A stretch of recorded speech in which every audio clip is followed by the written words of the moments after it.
Users को engage करने का। आगे हम आते हैं सस्टेनेबल ई कॉमर्स के बारे में। ऑब्वियसली सस्टेनेबिलिटी के ऊपर पूरी दुनिया में बहुत फोकस है।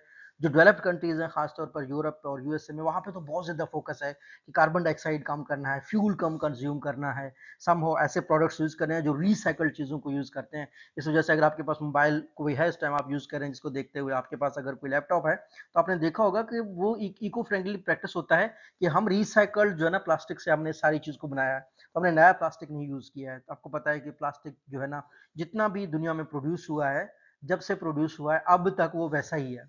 क्यों? क्योंकि प्लास्टिक डिकम्पोज नहीं होता। बाकी जिस तरीके से कपड़े हैं, ऑर्गेनिक फूड को भी चीज़ें होती हैं, या वो जो थैले बनते हैं प्लास्टिक के, वो क्या होते हैं, डिकम्पोज हो जाते हैं ज़मीन के अंदर और अपना शेप चेंज करते रहते हैं और वो डिकम्पोज होते हैं इन सिंपल वर्ड्स। तो इस वजह से इको फ्रेंडली प्रैक्टिसेस को बहुत पसंद किया जाता है। ठीक है।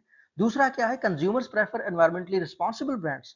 अगर ऐसा ब्रांड हो जो कहता हो कि हम इस तरह के प्रोडक्ट कम से कम हमने एनवायरमेंट को डैमेज करना है, या हमने ऐसे प्रोडक्ट को यूज करना है जिससे सस्टेनेबिलिटी प्रमोट होती हो, तो ऑब्वियसली कस्टमर्स को पसंद करते हैं। और सस्टेनेबल सोर्सिंग और पैकेजिंग डेफिनेटली बहुत पसंद किया जाता है। बहुत कंपनीज हैं जो इस वक्त जो वर्ल्ड इकोनॉमिक फोरम है, या जिस तरीके से WHO है, वर्ल्ड हेल्थ ऑर्गेनाइजेशन है, और यूनाइटेड नेशंस में तो खास तौर पर उन्होंने क्या किया हुआ, 17 गोल्स दिए हुए सस्टेनेबिलिटी के। तो कंपनीज उन पे काम कर रहे हैं।